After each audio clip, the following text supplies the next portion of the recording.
recently having the most interesting conversations on people who are awake to it.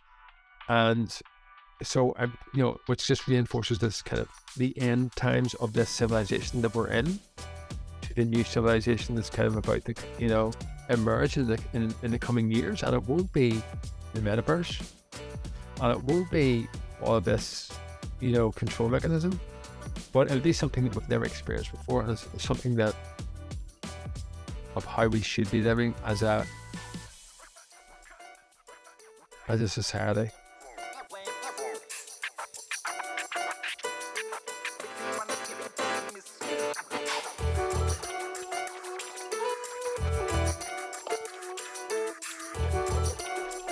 So, Robert, thank you, and welcome to Unit A podcast. It's a pleasure to have you, and I'm pretty sure it's going to be really interesting topics that we're going to cover. So if you please just introduce yourself, a brief introduction, that'll be great. Yeah, my name is Robert Jamison. I'm a practicing architect in Belfast, Northern Ireland. And yeah, kind of my practice has traversed many challenging times, including the crash of 2009, in which I took an extended sabbatical, let's say, before reopening my practice after, I guess, the success of a body of work I did for the BBC that was then on Netflix called Your Home Made Perfect. And I established my current practice, Robert Jamison Architecture 2.0, in Belfast. Mm-hmm. Okay. And if we start with perhaps like the early stages of your career, as a student, what made you think to pursue architecture? It goes back, I guess. I've often reflected on this because I've been asked the question a number of times, and I think it's because I grew up in a council house, social housing, it's called. There were 9 of us, 7 children in a 3-bedroom house. I recall the signal glazing, the condensation running down the windows, the kind of the holes, and what I think were asbestos flooring. It was kind of it was certainly not easy. And I was always curious about how other people lived, even at that young age, I think it was that, coupled with an experience I had whenever I've kind of entered into secondary level education. I met a guy whose father was an architect. I was at his property, and it was mid 20th century influence, and I thought it was really interesting. Large plate glass windows, and it's like a consideration into how people live or how one live. It wasn't the typical, kind of building stock that really doesn't, understand how we could live or indeed doesn't support us in any way, hence everybody, is kind of trying to find time to rethink how they live, whether it's through kind of extending or relocating. That kind of just reinforces that whole idea that our residential kind of buildings don't work, which creates a real fascination for me, to be quite honest, because I guess as a practice, many design practices kind of move through that early work of residential before they aspire to move on to kind of mid-sized buildings, and larger public buildings perhaps. But I feel that the residential building is the most important, and it has never really been challenged in terms of mass production. And I think it's a really interesting kind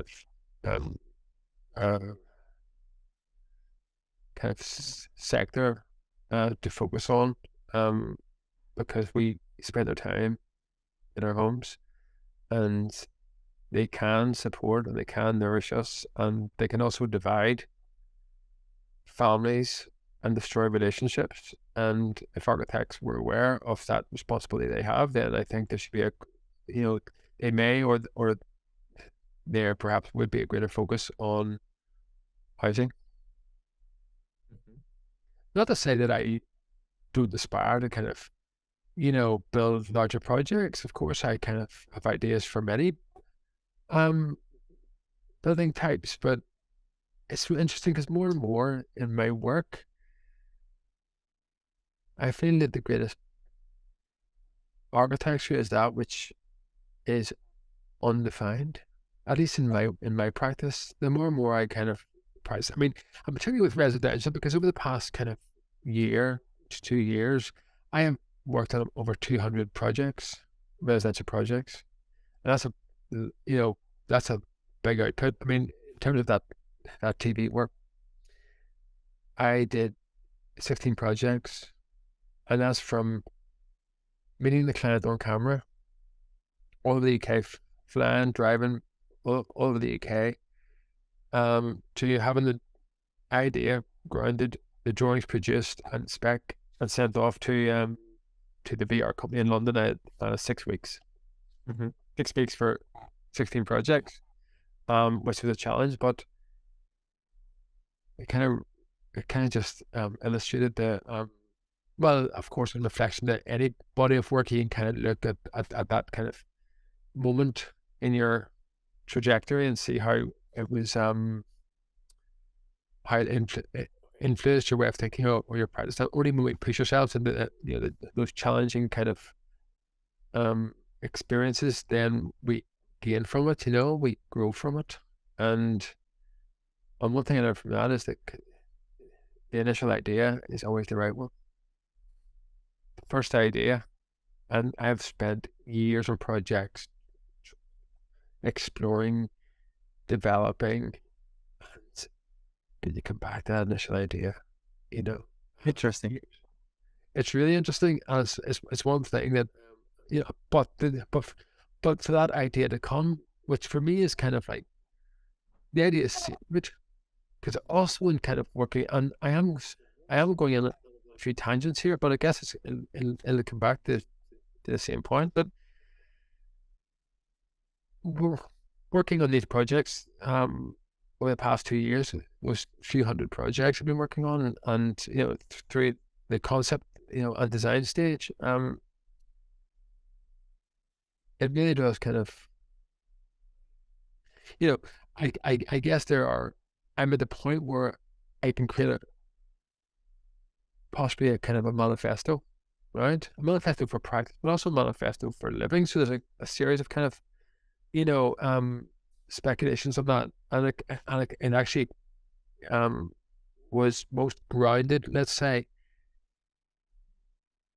on my recent visit there to Oxford Brookes University, where I gave a talk, and in preparation for that, and then on reflection of that, that manifesto, which includes the idea is being sacred. The idea is sacred. If you don't have the idea, you don't have the architecture. You just have a building. And, just in that, it was Bucky Fuller who said the difference between architecture and building is understanding the universe. And for the idea to, reveal itself is understanding the universe and where the idea comes from, in my opinion. No, absolutely. And then, so in terms of the points you touched, the residential about, we spend most of our times indoors in our home, or perhaps on other buildings, the office or schools. So in touching more in terms of the residential, do you have any rules that you set for yourself that you need to respect in some way? So, for example, as you say, in terms of coming back to the first design, especially when you said you had this challenging for BBC program where you have all these projects for 6 weeks. So, do you set yourself some rules for the designs to be more precise for the final result, or how is the process of your designs, let's say? I guess because as your process becomes something that is almost part of you. I mean, part of your everyday, and that makes sense. So I live my work in terms of, or I work. My lifestyle is and how I live is grounded in the joy of creating space and or the and I have a series of practices um that are fundamental for me to be able to practice as an architect, right? And those practices um, are those which connect with the energy body, the energy self. Okay. Um, Yoga practices, practices of pranayama, all to do with movement of energy in the body. Um, and also other kind of ways of evolving that can only kind of hone my awareness of uh of of the world we live in and that which we need to support us and to support um, self, other, humanity, let's say, um but the process, it's again I go back to the idea, it's of course when you engage in a project, I move through the brief development stage with a client, but I'm not interested in lists of rooms. Okay, if a client comes through with 3 bedrooms, 2 en suites, I'm like, you need to go away and think about what experiences you want to have in your life. How do you want to live? Because for me, you are in residential architecture. You want to harness experience, right? And the best, and again, this is a kind of a point in my manifesto. Let's say the best architecture is that which dissolves, right? You don't see it, you're not aware of it, but all you're aware of is the experience that you're having. So it's in the background, it's secondary, right? And it's interesting that disconnect between user and architecture as well, because I also disconnect in a way that in my projects, the client, of course, has kind of, a need, and the need needs to be supported in building, but the building also has its own spirit, right? So the building must also be like this kind of entity that can nestle in the landscape comfortably and just kind of, be settled and comfortable and, in itself and in its relationship to the environment. I'm talking about the very essence of those 5 elements of space, air, fire, water, earth, what it's made of, the material, but still, if you can see the building as as a living entity, you must also give that um, um, the same status, if you like, as those who are paying for it and inhabiting it. It's really interesting because these are just kind of musings that have revealed themselves recently. I actually had a bit of an epiphany there on Friday. It's always good to end the week on a bit of an epiphany or a high when you're working, because often you get kind of like end the week and you're like, gee, that whole week is kind of almost wasted. Not wasted, but there was a dead end, but last Friday kind of it was the point where, looking at this building and the entrance into a dwelling house, a new build on a compressed kind of site, a small site, but a kind of a steep site in suburbia, right? In Hollywood, County Down, and the idea of front door, back door, almost, but it reached the same status as the rooms do in terms of not having a dedicated function, right? So in my work, I don't call them dining room, living room, bedroom. I never use those terms. Even in the drawings, it's always withdrawing room for those that are more private, or drawing room that those are more sociable or semi-private, let's say, and that's been the case for a long time, for years, right? Many years actually. When I think back to a competition I did, maybe 7 or 8 years ago, and that's when I first adopted that kind of idea, because indeed we should be able to kind of grow and evolve with the building and move it from one withdrawing room to another. If we want to sleep there, depending on season or evolution. But at least the point there Friday where the front door and the back door, I was like, what? I mean, certainly where they're located on the site is the right place for them, but they need to have. It's not like the back door is secondary to the front door. The back door has this particular function, so it's not a back door, because in this part of the world, in Ireland, there's this kind of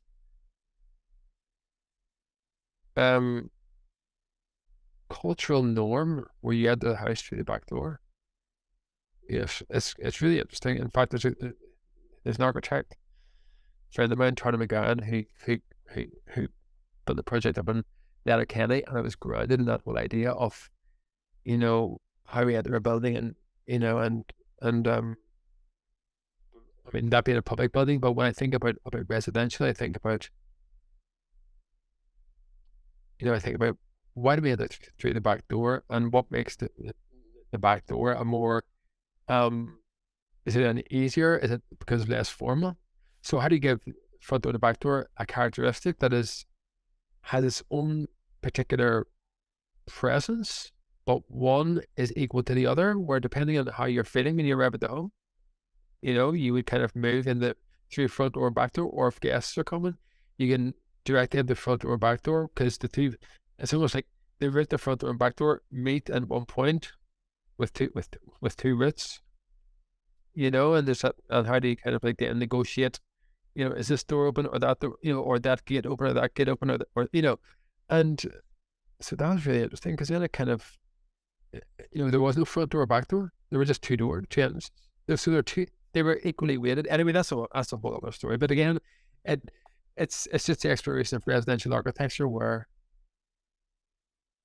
and every experience is, it's crucial to understand, and many architects don't actually get it, And whenever I was running a master's student at Queen's University, the first semester, we used to get the students. I was doing that with Professor Ruth Morrow at Queen's University, and our studio was called Without Precedent. And it was grounded in the orthogonal. There was these kind of ideas of how we should be, kind of what our building should be like, an exploration of material always, but also in the first semester was a critique of the apparatus of living, right?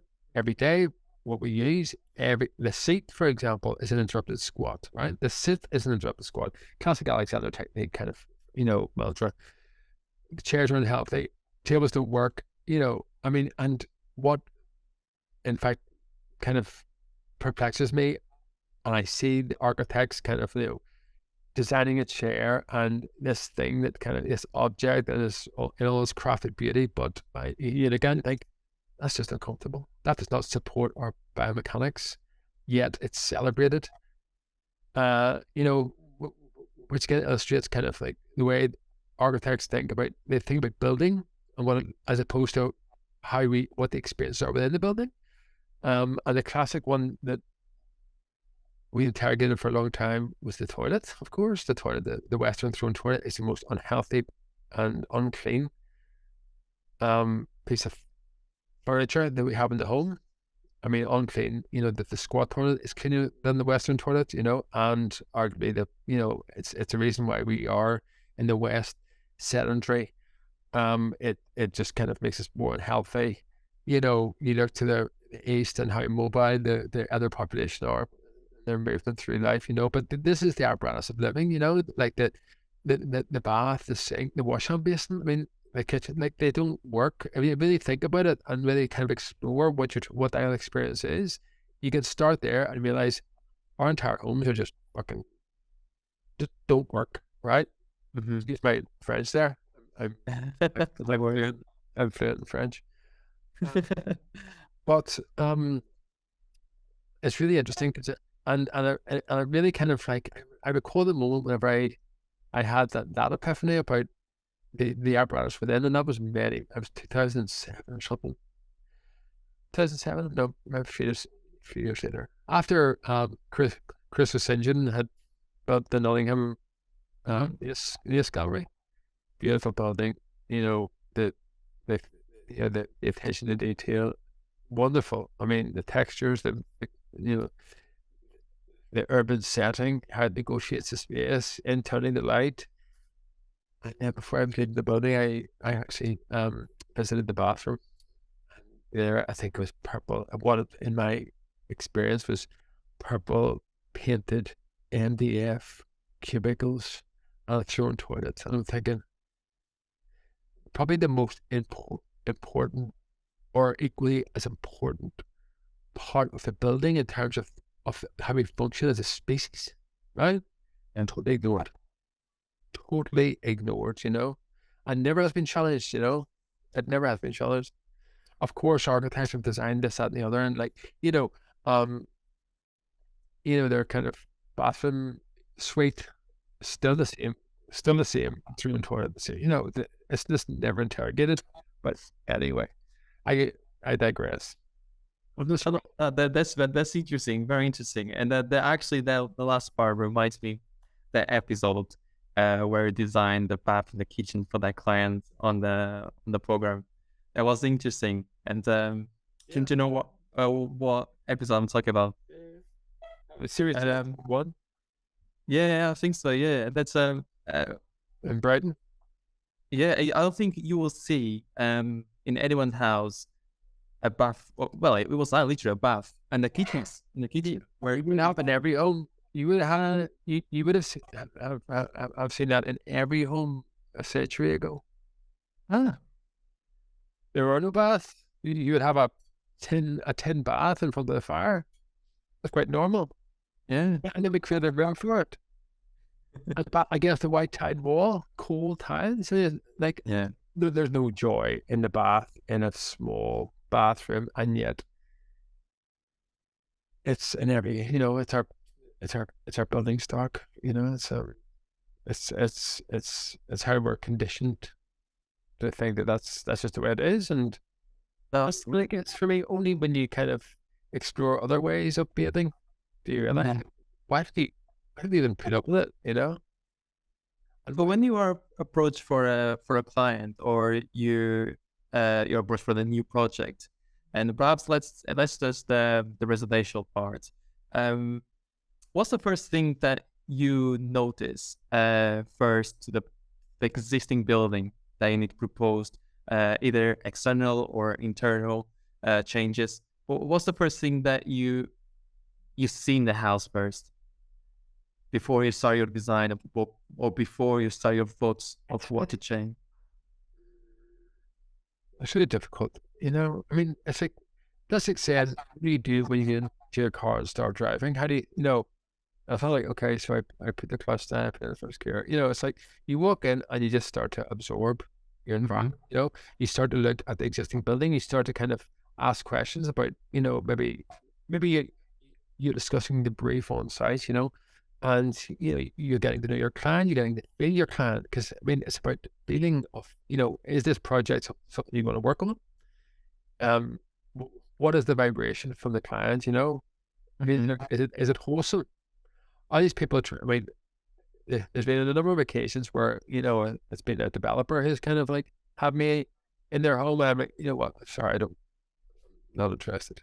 I'm not interested in work for people who just want to kind of make money or flip a project. I've had that so many times. Like, I'm not interested, you know, because I mean, I am, but not for those who are conventional thinkers in terms of what it means to be a developer or what you're trying to create. In fact, in my own work, I have a series of projects that are personal projects I've been working on for a long time that challenge that whole way of, you know, building or kind of mass production or what's appropriate, or, you know, so I've got all these kind of ideas that, you know, aren't for you, you know, but in terms of looking at building, you get to know the, you know, the occupant, you walk the site, you kind of you look at the existing building, you look at this, you feel the spaces, like what do they feel like? Do they, are they comfortable spaces? Do you move through them quickly? Do you pause in them?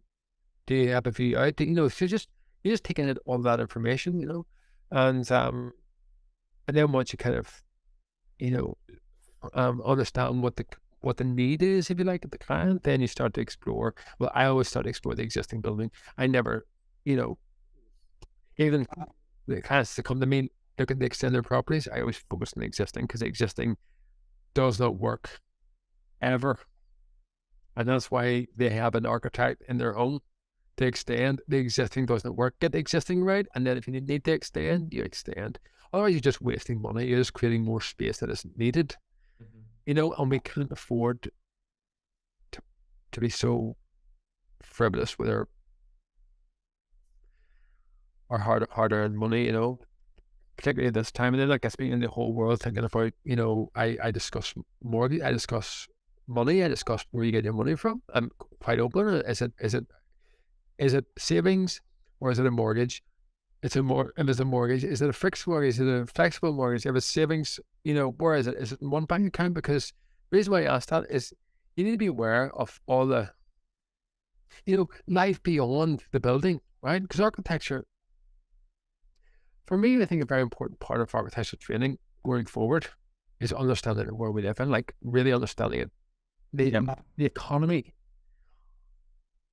the socio-political structures, which is, where do I start?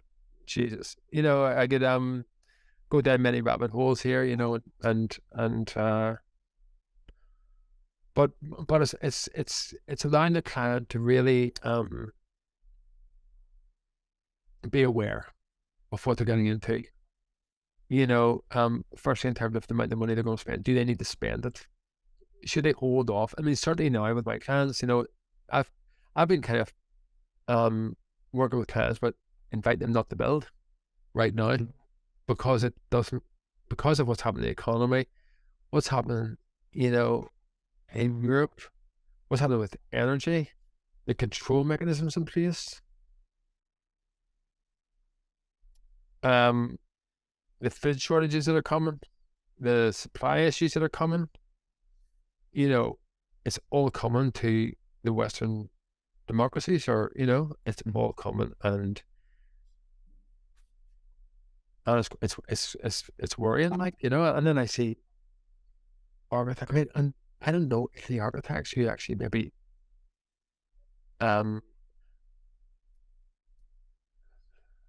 there has to be other architects out there who understand how the world we live in, understand the World Economic Forum, what their plan is, the Great Reset, all that nonsense, the push for carbon zero. I mean, I pick up the RIBA journal.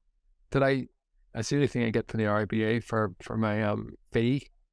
It's a bit of an extortion, but and I look through it, and I look at the propaganda in the RIBA journal as obvious, and you just have to look at the title. That's an interesting title, and then you look at the author, and then you research the author, and you think, well, that's coming from that position, and that's just all the kind of keep this one narrative going of carbon, climate. How did we get into this? How did you talk into residential, into how we and how the first things that we noticed from the building? I know, but someone's engaged in a client, and more. So I mean, I stood in site last week on a project near Heathrow. It was my first meeting with a client in the property, and we started talking about the world we live in, and it got to the point where, maybe rather than spend all this money on extending this property in Windsor, what about buying yourself a boat hole in some remote part of Wales, which is off grid, a single room kind of place that you can kind of relocate to in the event, right? In the event of a social collapse, in the event of economic collapse. Is that? I mean, that word is a bit heavy, but but it's coming. It's coming. And yet I see architects, here, as to paraphrase Mark Bauman in The Big Short, but he says everyone's walking around like they're a fucking indie video, right? Because it's just as if nothing's going on, as if it's all architects just take on new clients, another project, just to pay staff wages and pushing for the carbon zero and celebrating their carbon targets. And I mean, you think like all that is a lie. The same lies that are coming from the same people who are trying to get you into central bank digital currency. I mean, I was never really interested in that part of my work until I realized after 2008 and the crash there, and then what came out of that, and questioning stuff and learning about stuff and meetings, and then reading, and realizing that how we live is just so unnatural, and this disconnect from the natural world. And what's interesting is that in my lecture I give to the, at Oxford Brookes here last week before last, I was talking about it all. The normalization of myocarditis in young children. And you think, well, why would you talk about that there in a lecture theatre, in a school of architecture? Because architects need to understand the world they live in. And now they're just becoming debt slaves, going through university, even with what is a mortgage essentially, £70,000, and with no prospects, because there's no work. And populations are getting smaller, or will be, over the coming years. I mean, the tragedy of it is, that's what's going to happen. And there's going to be very little new buildings, and the whole carbon zero thing will be kind of, revealed as a hoax. Climate change, hoax. Can't stress that enough. Climate change, it's like, of course there's climate change, the climate's been changing for millions of years. It's certainly man-made, anyway. Yes, I was standing on site, sorry, just to finish, I was standing on site, and the conversation was talking about these issues. And then, like, do you want to be able to build? Do you want to get this more debt? Do you want to spend this money? Is it worth it? Maybe wait for a couple of years. This works for you. We can think about it. We can put it, put the applications in place, have a project ready to go, but pause. Yeah. No, where's your investments? How are you investing money? In the bank that's about to collapse? Or is it going to be in precious metals that maybe have a store of value? Or do you understand cryptocurrency? Which is really important as well. Not central bank digital currency. I'm talking Bitcoin. I'm talking about those other, ways of exchanging and engaging, in a decentralized economy world. Absolutely. And in terms of your perspective, and you also mentioned about the way we're living, the climate change, the architecture. In your perspective, in your opinion, what do you think is architecture at the moment? What type of architecture are we building now? Oh, we're building. I mean, I was in, again, a reference Oxford Brookes University, because it was in there recently. And I was in Queen's University. I've just had a new student union built, it's the same furniture, it's the same finishes, it's the same detail. It's just the same. It's trying to maximize, it's trying to build it, as efficiently as possible, which is admirable. Maximize your, what you can achieve for that, so there's a lot of glazing, but then there's a lot of kind of cladding, and it's all, and irregular window patterns and all this here, kind of like, it's just so tiring.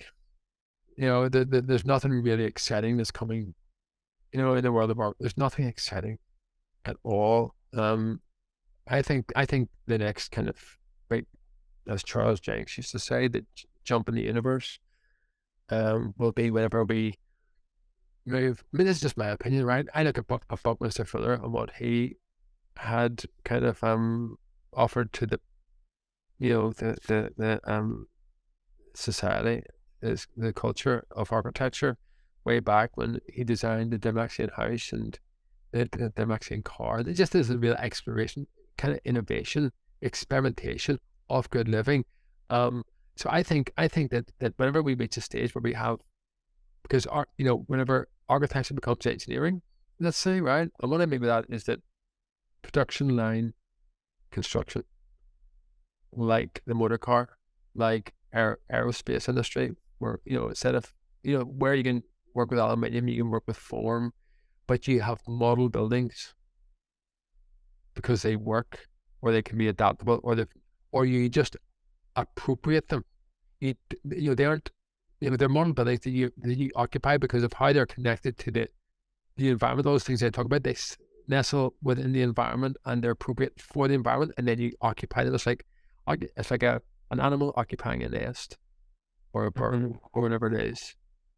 It's like it's assembly line technology. The future of architecture is engineering, and it's not like, even this whole push towards Mars and building on Mars and all these. I don't get it. Mars is a dead planet. Why would you want to live in a dead planet? Perhaps it's a penal colony they're trying to create. I don't know. I'm not interested in it, because we need to kind of just, I guess, create the architecture today that supports us today, But for me, it's in residential buildings. We don't, like the architecture of residential buildings is just mass house building.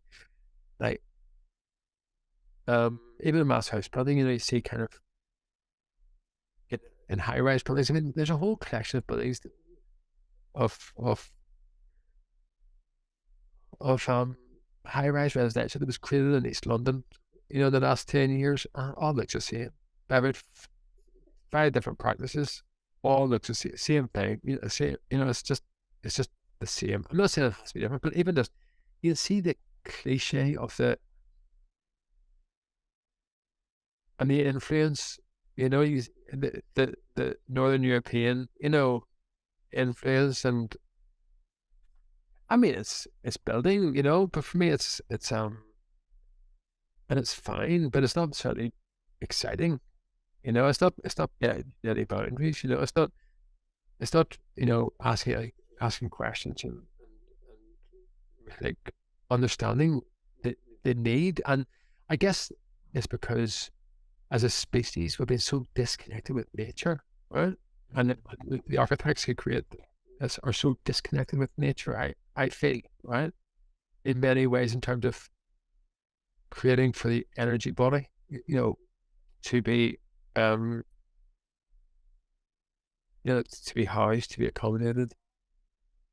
And it's certainly not in rooms that have parallel walls, right? That's another kind of like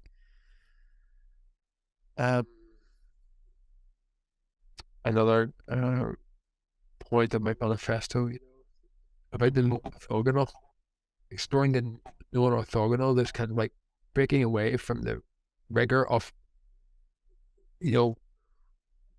Western civilization, the rigor of the ancients and in their classical buildings. I don't think we should be living like that at all. And I think, in fact, that we took our students to Berlin on a field trip in search of the non-orthogonal, because it was a challenge and we had a wonderful experience. But as did the students. But yeah. So in terms of when you produce your designs, let's say, how's your relationship with the planners? It's just find it interesting. Often I can't even put my name on the application form. In fact, it's come to that. It's come to a point where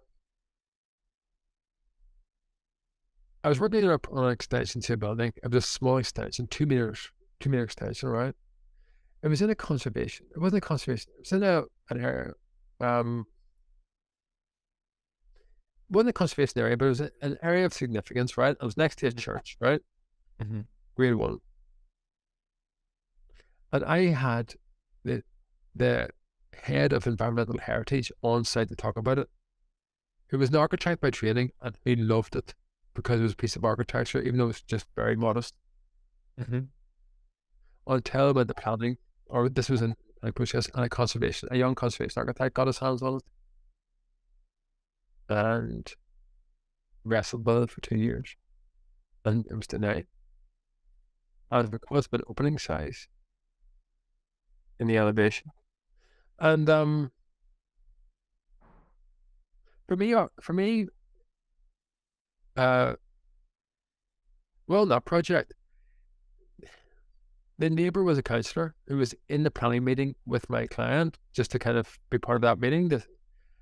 And afterwards, the councillor turned around to my client and said, "Does this planning office have something against your architect?" Huh? So I think I have kind of targeted. There has been an element of discrimination there, I feel. I mean, I can't be accurate about that, but certainly I feel that. And and I guess it comes from a project I did where I created, I was invited to create Hackney Down Studios, which was kind of a large creative community kind of village over St. Hackney Downs. When I moved back to Belfast, I was bringing an idea to Belfast to create a vertical ashram type, I think a vertical kind of series of undefined spaces to be appropriated, right? Mm-hmm. And there was a building without a function. It was 36 meters high. It was a tower building. The building without a function because it could absorb any and all functions of the adjacencies, with healthcare, residential, education, retail, all of it, right? And I approached I had a planning consultant on board, and it had overwhelming kind of support from councillors, not council, but councillors, Mm-hmm. and community in the area. But first of all, it was the building without a function, and they said they couldn't accept it because it needed a label. So I called this School of Architecture and Planning because it could be anything. They didn't like that, but after some discussions, my planning consultant was advised by the head planner in Belfast to not submit the scheme because we need planning because there's no tall building policy for that site in Belfast, and it sat within 20 meters of a building at the same height. So and there the project died. So for me, the problem I have is that the planning authority, in my opinion, the planners don't have the ability to engage on projects that aren't specified in the legislation or as examples in their manuals. And only through kind of in my previous practice, through engaging to the next level, and kind of speaking to some, the manager, the higher level, only whenever you move through the system until you find somebody who you can engage with, who understands what you're trying to do, and then you get approval, right? That was of a time, certainly pre-COVID, whenever you could do that. Now, they're so busy. Arguably there's fewer planners, and there's no possibility for engaging there on single projects or small projects in detail, unless you're a developer and you're building 300 units and you're employing 50 people, and it doesn't matter what you're building because you can just say, well, I've got 50 guys here, I need to keep busy, and it assists in your planning process. Yeah. Anyway, so planning is difficult, and I'm always trying to kind of find ways to transcend planning. No, absolutely, and it's just a way of thinking. So I had experience before where the planners always said, "Oh, this type of proposal or whatever the design is, it has to keep within the design of the neighborhood or how the street views are, etc." But then you think, but when is it moving forward? When is the architecture of this street view, I'd say, is moving forward? Or what about the conditions of the users living in this house? Is it is They don't care what happens beyond the front door. is the classic thing. You know, they don't care about what happens internally. I mean, I can understand wanting to hold some sort of decorum to celebrate in the urban fabric. I can understand that, and we need planners, but we need planners to kind of who are more experienced. I think we need architects to become planners. Yeah. Yeah, I think honestly, I do. I think, or if there's kind of, I think there need to be architects high up in the planning office who can very quickly just see what's going on and say that's fine, that's, you know, and just to sign things off, just go ahead. You know, that is more work, that, et cetera, et cetera. You know what I mean? Because I honestly think that's what the city needs. You know, I practiced in Dublin for well, after I graduated, I moved to Dublin and was there for a few years, and it was very different. There were city architects working in government positions who could offer projects to practices like you know, kind of small public buildings, you know, schools, and as a way of, because knowing the practice is going to really work hard. You know, I mean, there's so many architects out there who are great at, you know, and passionate, but never get an opportunity. And in Dublin, the city architect gave that opportunity to many architects, you know, and that's why, you know, there's a really interesting culture of architecture in Dublin, you know, that doesn't exist in the north. Um, but yeah, I mean, I can understand there needs to be rules put in place, but developers, like, Belfast has been destroyed. Belfast is, I mean, it is not an attractive city. The river, all buildings have turned their back on the river. I mean, what other European city does that?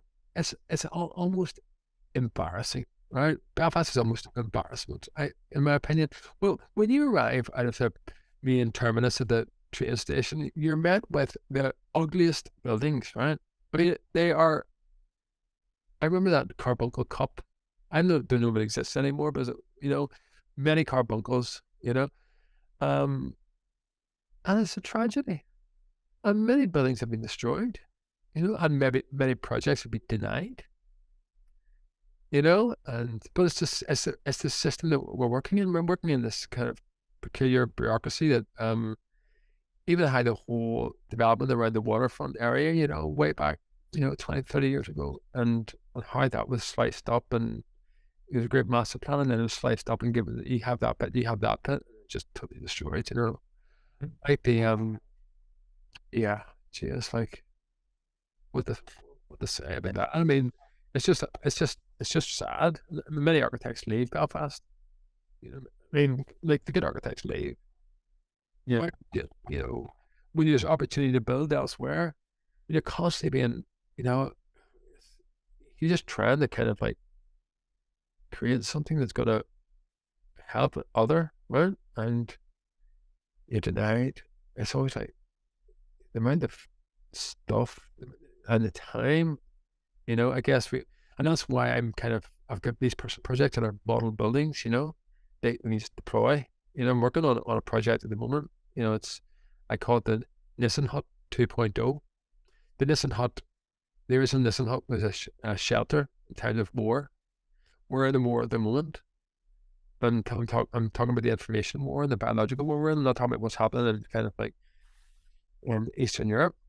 That's a proxy war, but I think, you know, the Nissan Hut is a place of shelter, a place that we can kind of where, you know, you can retreat to, into, you know, and have your shelter in this 2.0 off grid, and, you know, energetically kind of supportive, you know, and all that. And even it's really interesting. We're starting to prototype these model kind of micro buildings, let's call them. But anyway, Interesting. Because thinking now, especially that we touched the points of how we pursue architecture in terms of the experience we have with architecture surrounding us.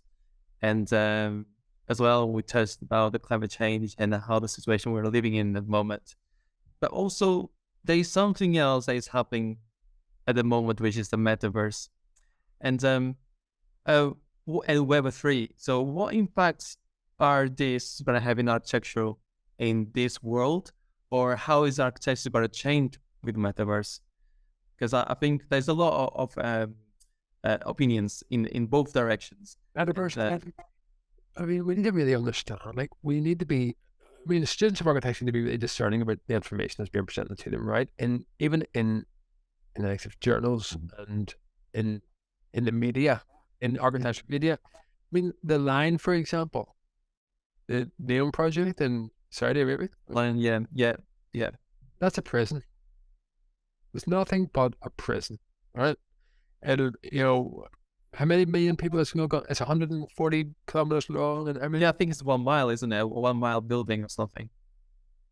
oh, it's more than that. It's Was it actually? it's 100. I think it's I thought. Right. Anyway, it's big. Yeah, it's big. It's a city. It's a city, right? It's a city that is. I mean, for what purpose? For what purpose? Like really, for what purpose? And when you look at what's happening in the world today, what the World Economic Forum are doing, all this, trying to get kind of like everything digitized on the internet, trying to get humans digitized and on the internet. When you think about that, that's a madness that like even the even like the social media platforms. Like we know what's. I mean, I don't know if we do. I don't know if people do. I don't know. Like I don't know what's going on out there in terms of like the younger generation, because obviously we've been, the world has changed the past couple of years and there's less connection with understanding of what's going on. But apart from what's presented to us, and most of it is just kind of like what would I say? It's not human focused. It's not. It does. It's there's a. The metaverse. I mean, what's that about? I mean, like even when you start to see, when you reach a point, and I've reached this point, right? It took many, many years. When you reach a point when you understand the news, the mainstream media to be propaganda, all of it, everything's presented to you on your TV to be propaganda. When you reach a point and you realize that, then that cool question about the future and the metaverse, you realize, well, the people who are thinking about that, there's any joy in that, are the people who haven't yet realized that the news that's being presented to them is all propaganda. And I mean, you need to go back and look in the history, and even the whole idea of the TV was kind of pushed into every house in, the US in the 50s just to program everybody in this sort of way of thinking, and present the world to to them, and this is how it is, and this is our history, and this is. When you understand that to be all propaganda, then you understand, and then you look at the movies, right, and what's coming out of Hollywood, and then you start to see the propaganda there, and then the box office. And it's just like, and then it starts to reveal to you what actually is going on in the world, and then you think that, well, the metaverse is just a tool. It is to push get everyone into kind of digitized, or I mean, like, so, if you even think about what happened in this whole, I mean, should we even go into that dark hole and talk about vaccinations and what's in those, and like, the It feels like it's more like where people can ignore it and say, oh, other people might take care of this problem, but I'm just going to join. And well, it's the students who've got all this tens of thousands of pounds worth of debt, who are the ones who will be told then, well, we will take the debt off you, but then we will have to, you need to kind of do X, Y, and Z. And it's setting up the control mechanism, the control network, the social credit system. You will own nothing and be happy. That mantra from Klaus Schwab, the World Economic Forum, you will own nothing and be happy. I mean, it's failing. I mean, the joy of it is for me in terms of how I think about it, and this is just me, and I have very few conversations with people about this because people are on their own journey, and I'm quite happy to talk about it with people who kind of, want to talk about it. And I find myself recently having the most interesting conversations on people who are awake to it and so I'm, which just reinforces this kind of the end times of this civilization that we're in to the new civilization that's kind of about to, emerge in the coming years. And it won't be the metaverse, and it won't be all of this, control mechanism, but it'll be something that we've never experienced before. And it's something that of how we should be living as a society, and connecting with one another. And, so the whole question with the metaverse, I don't get it. I mean, it's like, I don't get going to Mars. And why would you want to go to Mars? What, like, certainly, there will come a time soon when we'll be able to journey to Mars instantly because of the technology that there is that is not obviously kind of revealed to us, because we're still forced to think about diesel and, and all of that there, which is kind of, there's a whole lot of conversation about climate and, but there are technologies that will take us to other parts of the solar system. I would imagine, but it'd not be kind of fueled through, the rocket type technology that we're, that is presented to us at the moment. I think there's a whole hidden world there that we have no idea. But if you scratch the surface, it'll start to reveal it to you, and then you'll start to question the reality that is that we have been conditioned to believe and to live in. And I guess that's why it's interesting having these conversations. That Yeah, because I've seen quite a few architects from real well-known companies, firms, and changing these roles to work for some companies from Metaverse to create digital cities or digital buildings. And no doubt that the finance on the Metaverse is just completely insane considering to that's listen. The plan is to create something that's very attractive to people that you will enjoy being in there. That's it. Yeah. And to get in there, and then you have implants to get in there, and you go share, and then it's this whole transhumanism agenda, right? It's the push for transhumanism, right? Architects who are engaging in that, they maybe have a huge kind of payroll every month, right?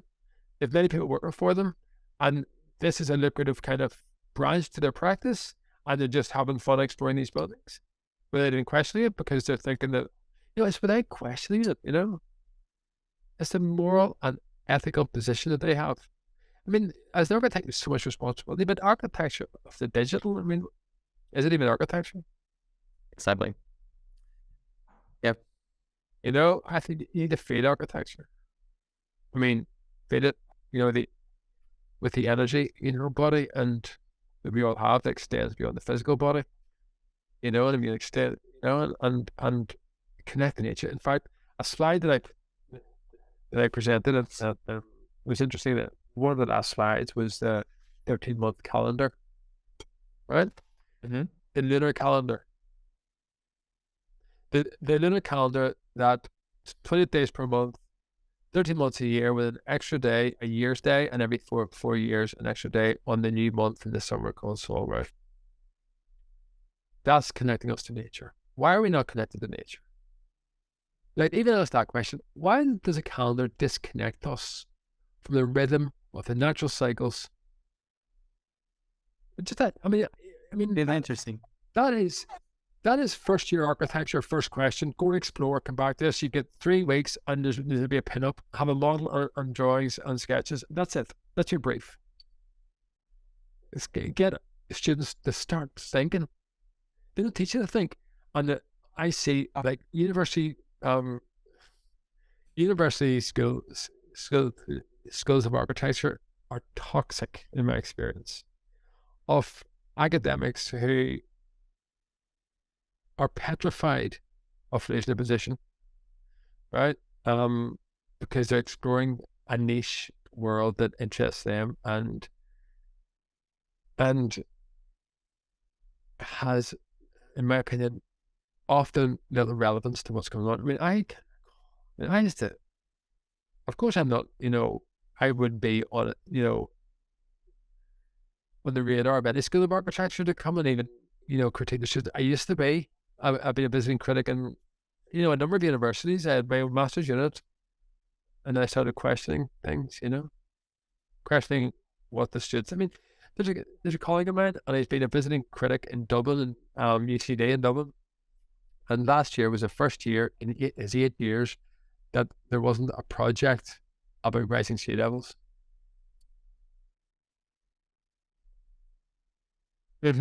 Like, this whole agenda, who's writing the brief, right? Who's supporting the school? Why are they doing it? Why are they, what about the first projects with the 13-month calendar? What is the energy body?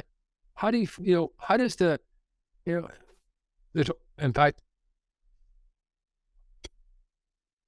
yeah, I'd be quite happy to write a curriculum for school of architecture. But it would be it would be an apprenticeship model where students can earn as they learn, working on projects that are valuable, for society. Interesting. And also, unfortunately, we can't change things how they are already in the moment. And for those who are pursuing architecture at the moment, and or perhaps try and find their path in architecture, what would you say to them? I remember one day that when you came to EVL, the presentation. Yeah, back. Thank you very much. I was there presented, and I remember one of the students did a similar question. What was the advice you will give to our students? And I remember, ironically, when they said it's not worth it and to invest in Bitcoin, and it's fair. It's fair. Well, and unless you might say invest in Bitcoin, because I'm not a financial advisor, right? So as a caveat, right? But it is not worth, the education is not worth it. 10 to 15,000 pounds a year. Yeah. It's not worth it. It's putting you into debt slavery. Whenever I went with the university, it was free. Now it's a business, and it's a business that's run and it has its own criteria, right? Universities have their own business model and criteria and targets, and if you look at who's funding those universities and the pharma companies that are funding those universities, even though why are the schools of architecture all pushing this zero carbon climate, narrative? All of them, because it's government science. Look at the nonsense of the government science of COVID and all that. There was all, the lies, right? I mean, this whole also it will soon be revealed that all of it is a lie, right? So what I say to students of architecture, if you're thinking about doing it, don't do it. Pause. Go and find somebody who you want to, even, I would suggest maybe looking into a craft beforehand. It's going to spend a year kind of like working with a carpenter or working with a sculptor or just observing another working who you admire. Go and find them wherever that is in the world and go and work for them for free if you have to. See how this thing about working for free and all this push and not let it work for free, or architects shouldn't be doing all-nighters, students shouldn't be doing all-nighters, and it's part of the culture. You get into that groove, that meditation of working, and you work for 36 hours straight as a student. That's actually skill building. That's really life affirming stuff. Creates resilience and determination, and it's all like kind of outlawed. It goes actually not allowed there. I mean, for health and safety reasons, because those insurance companies control the world we live in through other regulations. That 1100-meter angle with vertical openings and all that. It's all insurance companies who lobby governments to kind of create this. and that's a world we have to live in, you know. But I would say to students that, okay, so this is what I would say, and we can maybe finish here because this is kind of important. If you start to feel that there's a bit of kind of like your way of thinking about the world doesn't align with your school, right? And maybe I can kind of create that spark, right? That will allow you to start thinking about the world we live in and research it yourself. And if it doesn't align with your school, right? I would suggest that you get together with your fellow students, okay? Maybe in the same tutor group or the same, whatever it is, and write your own brief or write your own list of not issues that you want to explore in the studio, right? Like the ice age that we've just entered, the modern minimum, not global warming, the modern minimum every 450 years, right? Which means it's going to peak by 2051 or something. And what does that mean then for your studio? What about this whole carbon thing? That if that, okay, let's call it theoretical to get it kind of accepted in the school. What if climate change is a hoax? Theoretically, what does that mean, man? You know, explore that. What project would you create?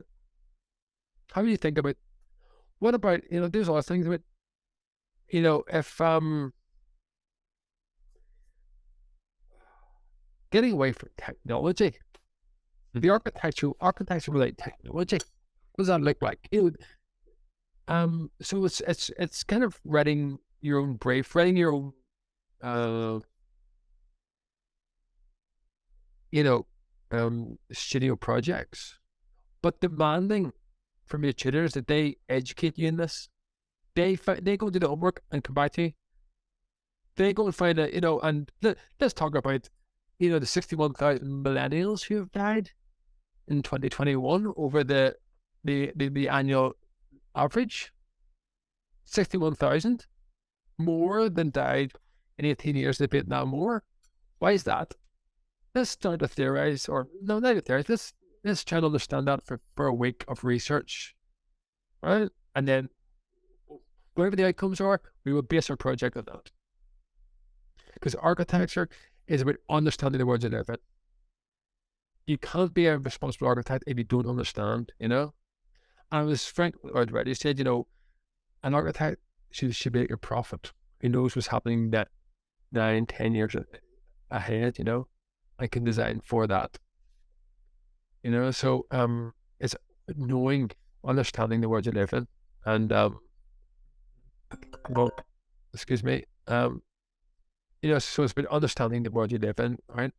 And demanding of your tutor that they teach you in the subject matter that you want to explore because you're paying for it. And dare I say, you'll never fail anyway. You won't fail as a student of architecture. You cannot fail because you're paying for it. You've paid, before you even start, you've paid for your degree. I used to teach, and I was told in those certain terms, you can't fail that person. You have to show them what they need to do to get through. Not fair to the student. Not fair. I mean, it's No, that's very interesting, and again, I say thank you so much for that. And I think we're now around maybe an hour and a half or so, and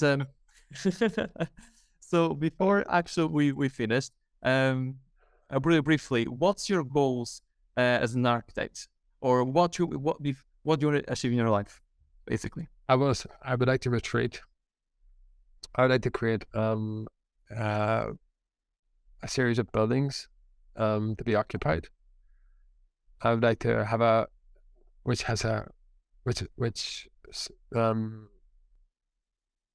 accommodates an apprenticeship model of teaching. Mm-hmm. And not that I don't think in an urban setting, I think somewhere rural. But it's more about just teaching architecture. It's teaching, it's learning about how we live and connect to ourselves. How do we connect to ourselves? How do we connect to our creativity? How do we connect to ourselves spiritually? How do we connect to spirit itself? Because it's the instinct, and you know, and it's the intuition that comes from past life experiences that we unearth and defined those sacred ideas to create architecture. So for me, a school of architecture is not just about having a studio and set projects. It's about teaching the appropriate and responsible ways of living that are for humanity, for self, to nurture and support, and allow us to live in harmony and peace. And I think that's not an unrealistic task. I can feel it. I've been slowly manifesting it for the past 6 years. I have place, I have thoughts of ideas. Whenever the economy goes that way and crypto goes that way, maybe it'll be sooner than later. I don't know, but I think it's it's I'm not I don't I want to kind of I want to live in nature. I want to have a serious ability to support that. I want to kind of like just be surrounded by not just the natural environment, but wholesome, the wholesome kind of like it's just community, and then the architecture will dissolve, and you will just be engaging with the beautiful people. We all are, in the essence of who we are. Absolutely. No, that's very, very inspirational as well. And I mean, as I said, we've been talking for an hour and a half, but it doesn't seem like, and it is really true inspirational and really knowledgeable in terms of what we talk about today. And it was from West about a lecture, perhaps, about life, about architecture. Life is about life. Absolutely. But listen, thank you. No, thank you. And I will catch up with you again soon. Yes, yourself. Thank you very much.